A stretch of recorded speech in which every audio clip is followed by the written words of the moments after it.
Students, start करते हैं Python boot camp day 5 का सेकंड सेशन। पहले सेशन में हमने सीखा कि कैसे हमने अपने वेब पेजेस को रिस्पॉन्सिव बनाना है, तो कम से कम हमें क्या लिखना पड़ेगा, मेटा टैग्स के बारे में लिखना पड़ेगा। उस सेशन को भी ज़रूर देखें। तो आज के हम सेशंस में हम क्या करने जा रहे हैं, आज हमने डैशबोर्ड पे जो साइड बार बनाया है उसको हम हैमबर्गर के साथ हाइड और डिस्प्ले करेंगे, और ताकि हमारा ये बड़ी स्क्रीन्स पे भी और मोबाइल वाली स्क्रीन्स पे भी अच्छे से दिखें, जो पेज का डिज़ाइन है वो ख़राब ना हो किसी भी डिवाइस पे। तो हैमबर्गर और रिस्पॉन्सिवनेस CSS के साथ सीखते हैं। तो इसमें हैमबर्गर क्रिएशन कैसे करनी है ये सीखेंगे, नई प्रॉपर्टीज़ के बारे में हम सीखेंगे, डिस्प्ले कॉलन ब्लॉक और नन क्या है, और position colon fixed left top right bottom इनका क्या इस्तेमाल है। साथ ही में हम लेबल टैग के बारे में भी जानेंगे। तो ओनली हम प्रैक्टिकल ही नहीं कर रहे, साथ साथ में बेसिक्स भी और जो एडवांस लेवल्स हैं उनकी चीज़ें भी हम कवर करेंगे। तो चलिए स्टार्ट करते हैं। हमें पता है कि सबसे पहले हमें बेसिक स्ट्रक्चर लिखनी पड़ेगी रिस्पॉन्सिव वेब पेज बनाने के लिए। जो हमारे पास बेसिक स्ट्रक्चर है हमें ये लिखनी ही होगी। तो पहले डिस्कस कर चुके हैं क्यों लिखनी है इनका यूज़। तो नेक्स्ट अब हम क्या कर रहे हैं इसमें, we are going to add check box and hamburger icon. हम बॉडी टैग में दो टैग्स ले रहे हैं, एक इनपुट टैग और एक लेबल टैग। ये दो नए टैग हैं आपके लिए। जब भी आपने चेक बॉक्स बनाना है, जैसे आप राइट साइड पे देख रहे हो ब्राउज़र आउटपुट में एक स्क्वायर बॉक्स दिख रहा है आपको, इस पे अगर हम क्लिक करेंगे तो इस पे टिक लगा आएगा, और दूसरी बार क्लिक करोगे तो वो टिक हट जाएगा। तो ऐसे बॉक्स को चेक बॉक्स कहते हैं। किस बॉक्स को, जिस बॉक्स पे एक बार क्लिक करें टिक आ जाए और दूसरी बार क्लिक करें टिक हट जाए, तो ऐसे बॉक्स को क्या कहते हैं, चेक बॉक्स। तो कैसे बनाना है, input type equal to check box ID equal to menu minus toggle लिख कर, तो ऐसे आपके पास एक चेक बॉक्स बन जाएगा। तो ये ज़रूरी नहीं है कि आपने उसको ID देनी है या नहीं देनी, तो ये आपकी इच्छा है। बट बेस्ट है, सबसे अच्छा तरीका ये है कि हमें ID ही दे देनी चाहिए। जितनी भी हम अपने वेब पेज पे चीज़ें बनाते हैं सभी को ID देनी चाहिए, इससे ब्राउज़र को पहचानना आसान रहता है। तो इस तरह से इनपुट टैग हमने बना लिया, उसको ID भी दे दी, ID मेन्यू टॉगल नेम की दी है। और लेबल नेक्स्ट हम बना रहे हैं, लेबल में हम हैमबर्गर सिंबल दिखा रहे हैं, इसको हम हैमबर्गर सिंबल कहते हैं। इसका कोड है ##9776। तो ये हम लेबल टैग के साथ, तो लेबल टैग किस लिए इस्तेमाल होता है, कोई भी मैसेज आपने दिखाना है फॉर्म के बीच में या वैसे भी, तो लेबल टैग भी आप मैसेज दिखाने के लिए इस्तेमाल कर सकते हो। जैसे कि पैरा टैग आप इस्तेमाल करते हो, H1 टैग इस्तेमाल करते हो, मैसेज लिखते हो, तो इसी तरह से लेबल टैग के बीच में भी मैसेज लिखा जा सकता है। तो यहाँ पे आपने दो एट्रीब्यूट्स नए देखे हैं, एक फॉर एक क्लास। तो यहाँ दोनों में हमने स्टाइल्स के नेम्स लिखे हैं। तो आपको पता है CSS में स्टाइल्स जो हैं वो कैसे बनाए जाते हैं, तो अभी हमने यहाँ पे स्टाइल के नेम लिखे हैं। तो अभी हमने स्टाइल बनाए नहीं हैं, तो हमें अलग फाइल बनानी होगी जिसमें हम स्टाइल बनाएंगे और एक्सटर्नल स्टाइल शीट का इस्तेमाल करेंगे हम। तो अभी तक अगर आप इतना ही प्रोग्राम रन करते हो विदाउट एक्सटर्नल CSS फाइल के भी, तो आपके पास इस तरह से आउटपुट आएगा, एक चेकबॉक्स बनाएगा और एक बर्गर का साइन, हैमबर्गर का साइन आ जाएगा। तो ओके, तो इतना आउटपुट आपके पास भी आ जाएगा। तो स्टेप वाइज चलना है आपको, हर एक चीज़ स्टेप वाइज लिखनी है। जैसा आपको कोड मैं दे रहा हूँ वैसा आपने लिख के आउटपुट दिखाना है। कोई डाउट हो तो कमेंट करके ज़रूर पूछना है, कोई मिस्टेक आ रही है तो कमेंट ज़रूर करना है। अगर अच्छा लगे तो भी कमेंट करना है, अगर नहीं अच्छा लगे तो भी आपको कमेंट करना है। तो चलिए, अभी आपको चेक बॉक्स बनाना आ गया, हैमबर्गर का सिंबल बनाना आ चुका है। अब हमें क्या करना है, अब आप देखो, अब आपने यहाँ पे क्या किया, स्टाइल्स तो बनाए नहीं थे, अभी हमने स्टाइल के नेम पहले ले लिए थे, तो स्टाइल्स बनाने पड़ेंगे। तो कौन कौन से स्टाइल बनाने हैं, एक तो मेन्यू टॉगल नेम का स्टाइल बनाना है, एक हमें हैमबर्गर नेम का स्टाइल बनाना है। तो यहाँ पे हैमबर्गर का स्टाइल जो है वो डॉट से बनाया जाएगा क्योंकि क्लास के साथ हमने लिया है, और मेन्यू टॉगल का स्टाइल भी बनाना है हमने, तो वो हमें कैसे बनाना पड़ेगा, आईडी के साथ। अगर हमने आईडी वाला स्टाइल भी बनाना है तो हमें हैश से स्टार्ट करके बनाना पड़ेगा, हैश मेन्यू माइनस टॉगल लिखकर। तो यहाँ पे दो स्टाइल हमने बना लिए, और ओके, तो यहाँ पे हम, आप देख रहे हो मीडिया टैग, ये मोबाइल के लिए भी हमने स्टाइल लिखे हैं यहाँ पे। तो अभी आप इतना मोबाइल वाले इग्नोर कर दो अभी तक। अभी आप देखो कि अभी आपने मेन्यू टॉगल नेम का स्टाइल जो है आईडी के साथ बना लिया। इसमें हमने क्या किया, इसमें हमने डिस्प्ले कॉलन नन प्रॉपर्टी लिखी, ये आपके लिए नई प्रॉपर्टी है। ये क्या करेगी, ये जिस भी चीज़ पे लगेगी उस चीज़ को छुपा लेगी, उसको दिखने नहीं देगी। डिस्प्ले कॉलन नन क्या करता है, हाइड कर देता है, और डिस्प्ले कॉलन ब्लॉक अगर लिखेंगे तो वो फिर दिखने लगेगा। तो किसी भी चीज़ को छुपाना है या दिखाना है तो डिस्प्ले कॉलन प्रॉपर्टी इस्तेमाल कर सकते हैं। डिस्प्ले कॉलन नन प्रॉपर्टी चीज़ को छुपा देगी और डिस्प्ले कॉलन ब्लॉक चीज़ को दिखाने लगेगी। तो यहाँ पे हम क्या चाहते हैं, हमने मेन्यू टॉगल स्टाइल किस पे लगाया, चेक बॉक्स पे।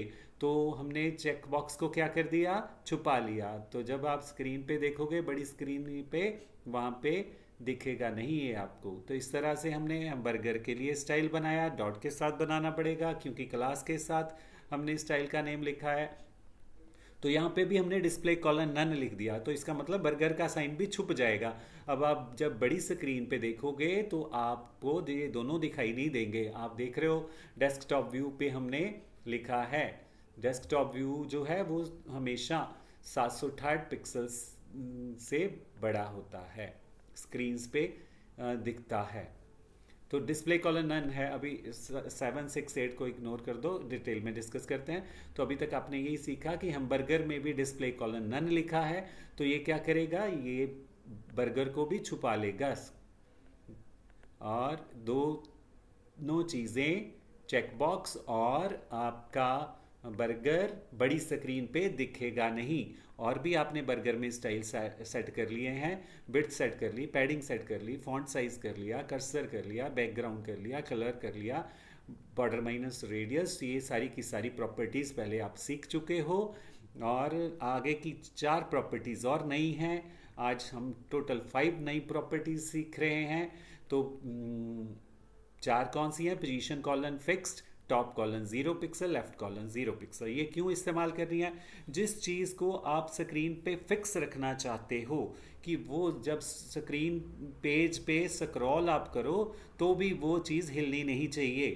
तो हम चाहते हैं हैमबर्गर जो स्क्रीन पे बने, अगर हमारी स्क्रीन पे कोई स्क्रॉल भी करता है तो हैमबर्गर साइन वो अपनी पोजीशन से नहीं हिलना चाहिए, वो वहाँ फिक्स रहना चाहिए। तो इसलिए हमने पोजीशन कॉलन फिक्स लिखा। तो इस तरह से हमने top colon 0 pixel, left colon 0 pixel लिया। तो टॉप लेफ्ट का क्या मीनिंग है, आप किसी भी चीज़ को स्क्रीन पे मूव कर सकते हो जहाँ पे भी लेके जाना चाहो। तो हम कैसे लेके जाएंगे, टॉप से, लेफ्ट से, राइट से, बॉटम से।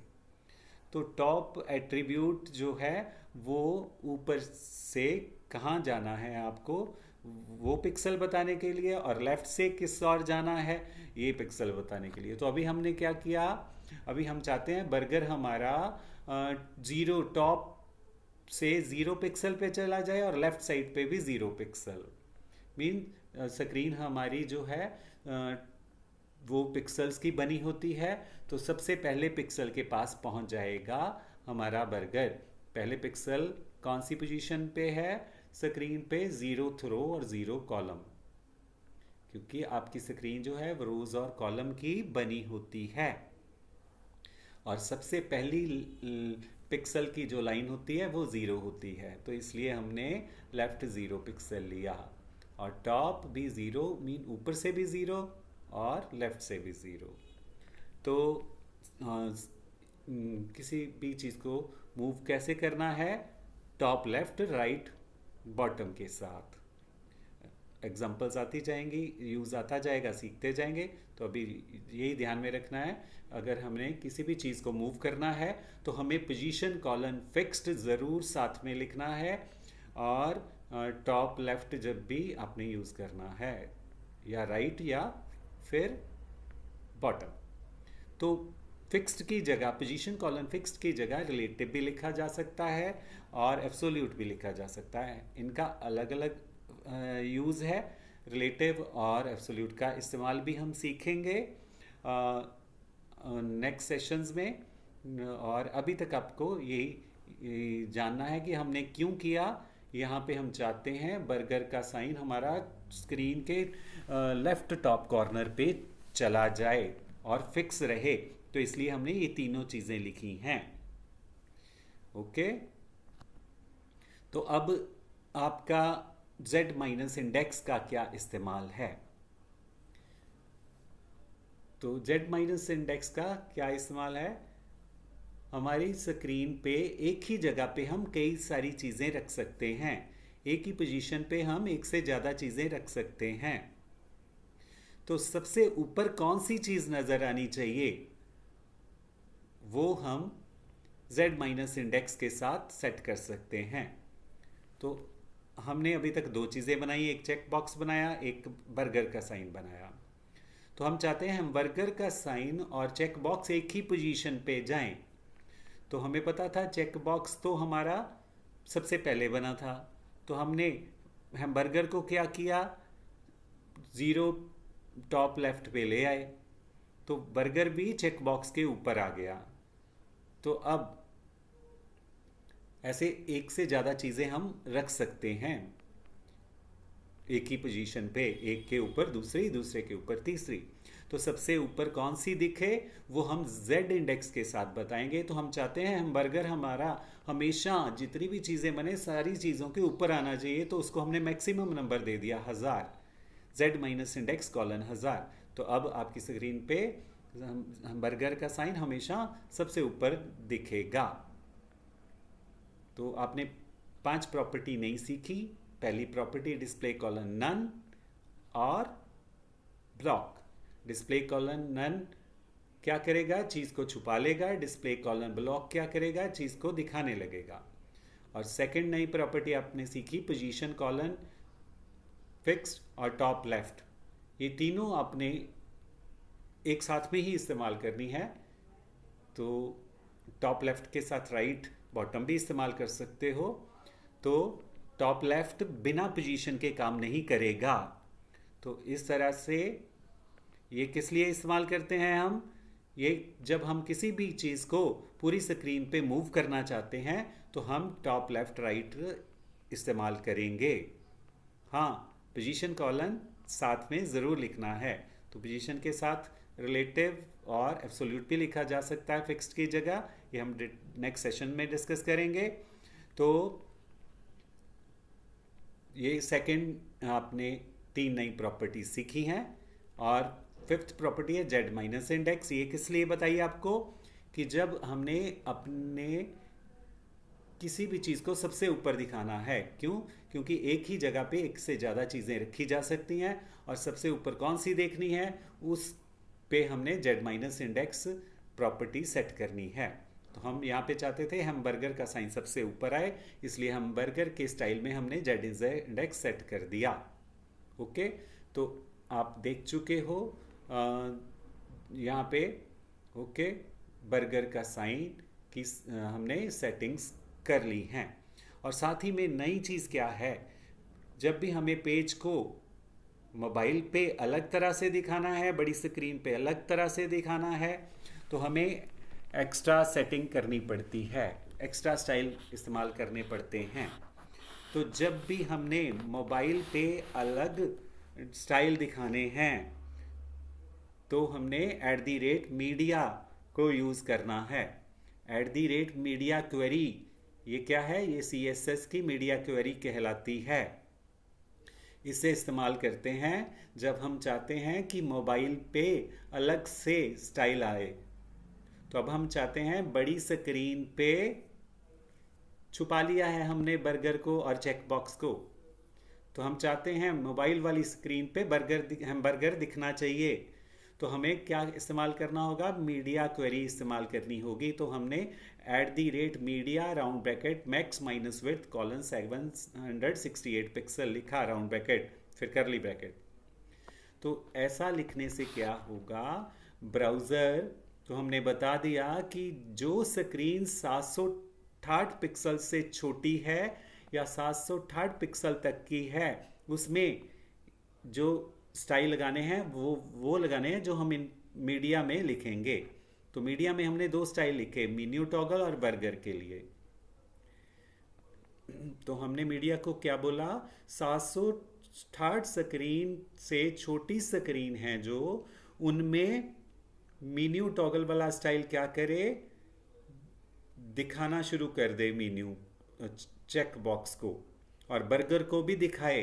तो इसलिए हमने डिस्प्ले कॉलन ब्लॉक लिखा। तो मेन्यू टॉगल क्या कर रहा था आपका? पहले वो चेक बॉक्स को छुपा रहा था। तो हम चाह रहे हैं जिसकी आईडी मेन्यू टॉगल है, जिस चीज़ की आईडी मेन्यू टॉगल है उसको दिखाए। मीडिया क्या करे? मेन्यू टॉगल वाली आईडी को दिखा दे। तो इसलिए हमने वो डिस्प्ले कॉलन ब्लॉक लिखा, और बर्गर को भी दिखाए तो इसलिए डिस्प्ले कॉलन बर्गर लिखा। तो अब ये पूरा जब आप चलाओगे तो अब बड़ी स्क्रीन पे आपके पास नहीं आएंगे बर्गर बने हुए, और चेक बॉक्स भी नहीं दिखेगा आपको। और इस तरह से छोटी स्क्रीन जब आप करोगे तो आपके पास दिखने लगेगा हैमबर्गर का सिंबल। अब छोटी स्क्रीन कैसे करोगे? बड़ी स्क्रीन आपको दिख रही है, तो बड़ी स्क्रीन पे आप कंट्रोल शिफ्ट आई प्रेस करोगे एक साथ में। कंट्रोल शिफ्ट बटन और आई बटन, ऐसा जब करोगे तो आपके पास मोबाइल व्यू आ जाएगा। तो इस तरह से मोबाइल व्यू जो है वो वहाँ पे आपको हैमबर्गर का साइन दिखने लगेगा। जो स्टाइल्स आपने लगाए हैं वो आपको दिखेंगे। तो आपने क्या रोका है? आपने पहले बर्गर को दिखने से रोका हुआ था, तो अब डिस्प्ले कॉलन ब्लॉक जो है वो काम करेगा, दिखाने लगेगा। हाँ, मोबाइल के जितने भी स्टाइल्स लगाने हैं मोबाइल पे, मोबाइल या छोटी स्क्रीन्स पे, वो आपको @media क्वेरी के बीच में ही लिखने पड़ेंगे। तो ये सिंटेक्स आपको याद रखना है, और आपने कमेंट में ज़रूर लिखना है। अगर आपको अच्छे से चीज़ें समझ आ रही हैं तो आप मैसेज ज़रूर करें कि हाँ हमें पता चल रहा है, और जिस चीज़ का नहीं पता चल रहा तो वो भी आप बताएं, ताकि हम और अच्छे से आपको समझा पाएँ।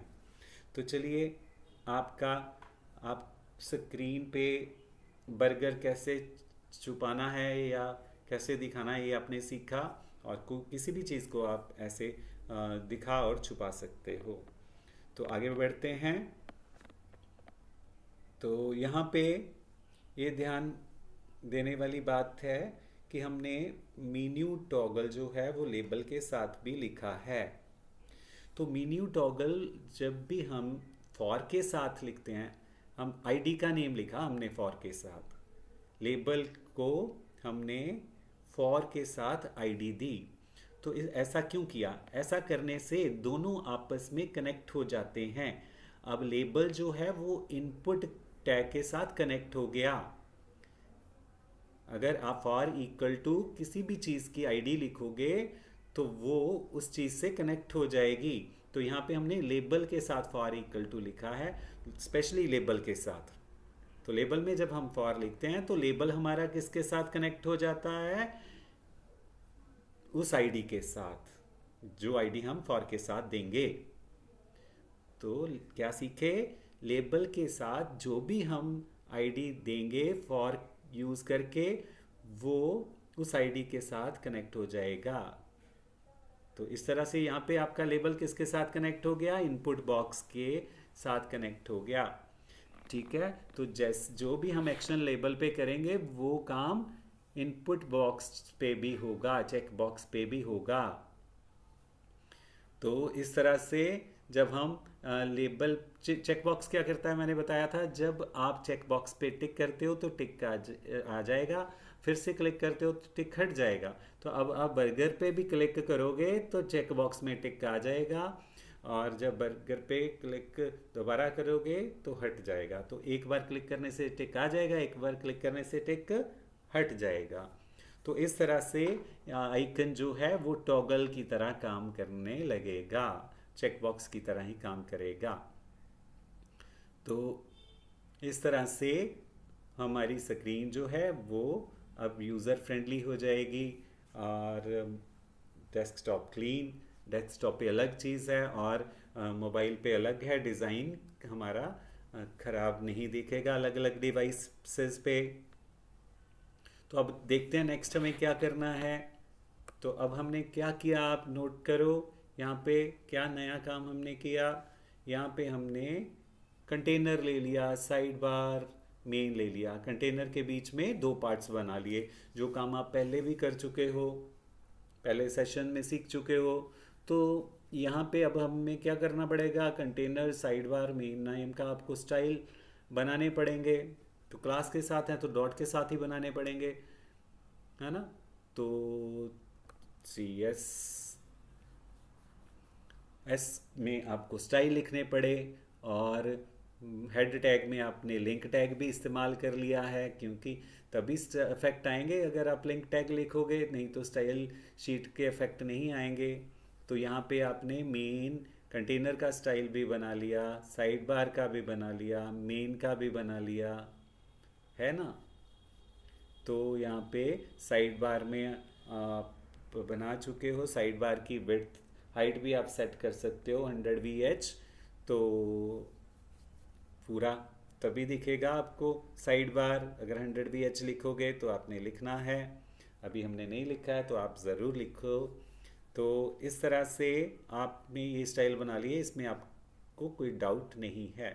तो जैसे ही आपने ये स्टाइल लिखे तो आपके पास आउटपुट इस तरह से आएगा,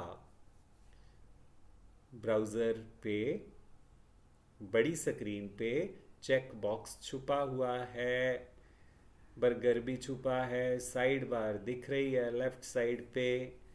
ओके, तो अब क्या करना है, अब हम चाहते हैं कि मोबाइल पे अलग से हमारे पास आए। तो मोबाइल पे कैसे आएगा, हम चाहते हैं कि साइड बार छुप जाए। तो अब हमें क्या करना पड़ेगा, देखिए एक्स्ट्रा चीज़ नोट करो आप। यहाँ पे हम क्या कर रहे हैं, तो यहाँ पे मैंने साइड बार ली, पहले मैंने साइड बार का स्टाइल नहीं लिया था, ओनली स्टाइल मैंने कहाँ पे लिया था, मीडिया के बाहर। जो मीडिया क्वेरी के बाहर स्टाइल लगते हैं वो स्टाइल्स मोबाइल पे अप्लाई नहीं होते हैं, बट मीडिया क्वेरी के अंडर वही इस्तेमाल होते हैं जो मोबाइल पे हमें सेट करने हैं एक्स्ट्रा। तो यहाँ पे हम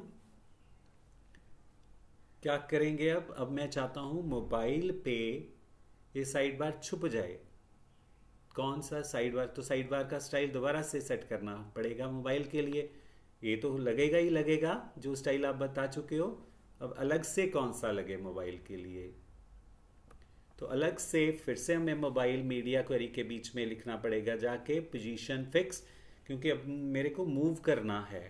किसको मूव करना है, इसको मूव करना है लेफ्ट साइड बार को, कि मोबाइल पे जब जाए तो ये पीछे की तरफ चले जाए। तो मैंने इसको पीछे की तरफ मूव कर दिया साइड बार को। तो मूव करने के लिए आपको पता है पोजीशन वाली इस्तेमाल करनी है, तो पोजीशन कॉलन फिक्स ले ली।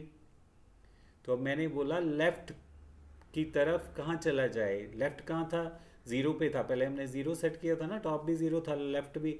तो अब मैं बोल रहा हूँ कि लेफ्ट पीछे को हो जाए, 250 पिक जितनी विड्थ है उसकी जितनी चौड़ाई है उतना वो पीछे चला जाए। कितनी चौड़ाई थी साइड बार की 250 पिक्सल, तो मैंने माइनस कर दी, तो माइनस करने से वो छुप जाएगा, तो लेफ्ट माइनस 250 पिक्सल कर लिया।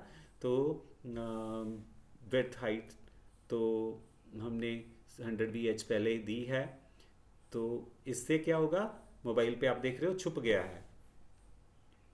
और यहाँ पे हमने मोबाइल के लिए एक और चीज़ यहाँ पे सेट की है, एक तो ट्रांजिशन और जेड इंडेक्स की वैल्यू भी।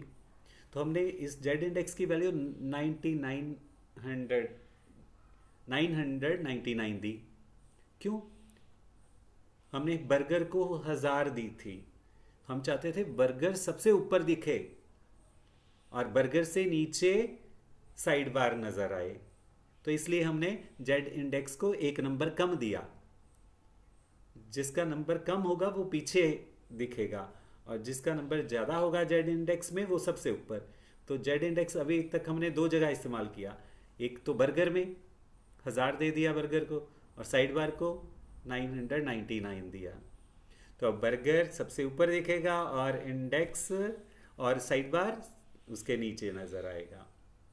तो ये आपको क्लियर हो गया जेड इंडेक्स का भी इस्तेमाल। और अगर फिर भी नहीं क्लियर है तो आप कमेंट करके ज़रूर कहें कि इस इंडेक्स का क्लियर नहीं है, तो इसका दोबारा से आप नया वीडियो सेशन ले लें। तो इस तरह से आपको हर हाल में हर एक चीज़ सिखाई जाएगी। तो अभी आप सीख चुके हो कि कैसे हमने 250 विड्थ वाले साइड बार को पीछे को धकेल दिया, माइनस कर दिया, उसको माइनस करने से वो छुप गया, बन है बट छुप गया पीछे की तरफ। तो ट्रांजिशन लेफ्ट 0.3 ये क्यों यूज़ किया हमने ईज, ये एनिमेशन इफेक्ट देने के लिए। हम चाहते हैं, ऐसा होता है अगर हम ये नहीं लिखेंगे तो जब वो छुपेगा तो एकदम से छुप जाएगा, और तो हम चाहते हैं नहीं, धीरे धीरे छुपे, थोड़े स्टाइल के साथ छुपे। तो ट्रांजिशन लेफ्ट 0.3s ईज ये क्या करेगा, ये आपका स्टाइल धीरे धीरे पीछे को लेके जाएगा और अच्छा लगेगा। एनिमेशन वाला स्टाइल, एनिमेटेड इफेक्ट अच्छा लगेगा दिखने में। तो ये इफेक्ट अभी आपने ऐसे ही लिखना है। तो इसको कैसे लिखा जा सकता है, ट्रांजिशंस को, एनिमेशन को भी हम सीखेंगे, एनिमेशन स्टाइल्स को। अभी तक आपने एक सिंपल इफेक्ट जाना। तो अभी तक आपने क्या कर लिया, बड़ी डिवाइस पे अलग से सेट कर लिया पेज को, छोटे पे अलग पे। 768 स्क्रीन वाली, 768 स्क्रीन से छोटी वाली स्क्रीन है जो, है ना, जो स्क्रीन्स आपकी 768 पिक्सल से छोटे वाली हैं या 768 पिक्सल तक की हैं, उन पे आपका साइड बार छुपा हुआ दिखाई देगा। इस तरह से बर्गर दिखेगा आपको और मेन का डाटा दिखेगा। अब हम क्या चाहते हैं, अब हम चाहते हैं कि इस पर क्लिक करें तो वो साइड बार आया करे, और फिर से क्लिक करें साइड बार चली जाया करे। तो अब हमें एक्शन लगाना पड़ेगा, जो कि हम पहले भी कनेक्ट कर चुके हैं। आपको पता है कि हमने कनेक्ट करना बताया, जब भी आपने एक चीज़ को दूसरे के साथ कनेक्ट करना है, स्पेशली लेबल को, जब आप किसी लेबल को किसी चीज़ के साथ कनेक्ट करोगे तो फॉर के साथ करोगे और आईडी का नेम लिखोगे। तो यहाँ पे हमने चेक बॉक्स और लेबल दोनों को कनेक्ट किया है। लेबल को किसके साथ कनेक्ट किया, चेक बॉक्स के साथ, इसलिए फॉर इक्वल टू के बाद हमने चेक बॉक्स की आईडी लिख दी। तो अब ये कनेक्ट हो गया, तो बर्गर भी चेक बॉक्स जैसा ही काम करेगा। तो अब हमें कोड क्या लिखना है कि अब हमने तो छुपा दिया है साइड बार को, अब हमें ये करना है कि जब क्लिक हो बर्गर पे तो वो दिखे। तो इसका मतलब अब चेक बॉक्स पे ब्राउज़र को देखना पड़ेगा, हमें तो दिख नहीं रहा चेक बॉक्स, ब्राउज़र को देखना पड़ेगा कि ब्राउज़र देखे कि क्या चेक बॉक्स में टिक आया या नहीं। तो ब्राउज़र कैसे देखेगा, ब्राउज़र इस कमांड से देखेगा। आईडी दे देनी है जिसको चेक करवाना है, हमें चेक बॉक्स की आईडी दे दी हमने, #menu-toggle: checked। ऐसा लिखने से वो चेक करने लगेगा चेक बॉक्स को कि टिक हुआ या नहीं हुआ। तो ऐसा लिखने से वो चेक करना शुरू कर देगा। और जब टिक होगा तो क्या करे, तो हम चाहते हैं जब टिक हो तो कंटेनर और साइड बार वाले स्टाइल चलें। तो बैक कोट के बाद उन स्टाइलों के नेम लिख देने हैं डॉट डालकर, जो स्टाइल चलाने हैं आपने। तो हम चाहते हैं जब चेक हो, जब चेक बॉक्स पे टिक लगा हो तो कंटेनर के अंदर जो साइड बार है वो दिखे। वो कैसे दिखेगा, पीछे को चला गया है वो तो हमारा साइड बार, -200 पिक्सल, वो कौन से पिक्सल पे आ जाए, 0 पिक्सल पे आ जाए लेफ्ट से। तो इसलिए हमने लेफ्ट कॉलन 0 लिख दिया। तो अब ब्राउज़र क्या करेगा, जब चेक बॉक्स पे चेक होगा, टिक लगा होगा, तो वो कंटेनर के अंदर साइड बार जो है उसको 0 पिक्सल पे ले आएगा। ओके। और इस तरह से जब फिर क्लिक करोगे तो वो फिर पीछे को ले जाया करेगा, क्योंकि मोबाइल को डिफ़ॉल्ट तो हमने बोला है पीछे जाने के लिए। ओके, तो आगे जब होगा तो पीछे ले जाया करेगा, -250 पिक्सल, और 250 पिक्सल से फिर 0 पे ले आएगा। तो इस तरह से आपका ये एक अच्छा व्यू लगेगा आपको दिखने में। तो जैसे आप देख रहे हो साइड बार क्लिकेबल बन गया आपका, बर्गर क्लिकेबल। अब फिर क्लिक करोगे तो फिर ये गायब हो जाएगा, है ना, फिर गायब हो जाएगा, इस तरह से दिखेगा, फिर ऐसे ऐसे आपको दिखेगा। तो तो स्टेप वाइज बिल्कुल आपको चलाना है और अच्छे से आपको पास आउटपुट आएगा। तो स्किप नहीं करना है, तो इस फिर आपसे डिज़ाइन या जो हम बनवाना चाह रहे हैं वो नहीं बन पाएगा। तो अब आगे देखते हैं क्या हम कर रहे हैं। तो देखो आपने क्या नोट किया यहाँ पे, यहाँ पे आपने क्या देखा, जो पहले ही काम किया हुआ है वो किया है हमने। ऐड न्यू और व्यू रिकॉर्ड्स के 2 पार्ट्स ले लिए कोड्स के साथ। तो अब इसके भी स्टाइल मेन्यू आइटम स्टाइल ले लिया, तो ये मेन्यू आइटम स्टाइल बनाना पड़ेगा आपको। तो ये मेन्यू स्टाइल आपने मेन्यू आइटम नेम का स्टाइल बना लिया। तो ये स्टाइल अब जैसे ही लगेगा तो आपके साइड बार पे ऐसा दिखने लगेगा, है ना। तो अब ये फुल स्क्रीन पे भी आपके पास दिखेंगे, क्योंकि इन्हें तो हमने छुपाया नहीं, ब्लॉक नहीं किया, है ना। तो इस तरह से आपका एक रिस्पॉन्सिव डिज़ाइन बन चुका है। ओके, तो आपने कितनी नई चीज़ें सीखी इस सेशन में प्रैक्टिकल करते हुए। देखो आपके प्रोजेक्ट का एक चीज़ भी रेडी हो गई और साथ में आपको कई सारी नई चीज़ें भी पता चली। ओके, तो लेबल पता चला आपको आज, एक दूसरा चेक बॉक्स बनाना पता चला, 5 प्रॉपर्टीज़ आपको पता चली, और मीडिया मोबाइल पे कैसे सेट करने हैं स्टाइल ये पता चला। तो 6 चीज़ें साथ आपको कैसे बॉक्स को चेक करवाना है आईडी के साथ ये पता चला। तो ओके, तो पूरा डिज़ाइन रेडी करें और आउटपुट मेरे को देखना है आपका। आप कमेंट करके ज़रूर लिखें अगर कोई भी कमी रही। तो सेशन को स्टॉप करते हैं, मिलते हैं नेक्स्ट सेशन में नेक्स्ट टॉपिक के साथ, आगे वेबसाइट को बढ़ाते हुए और पाइथन की नॉलेज लेते हुए। So thank you, bye bye.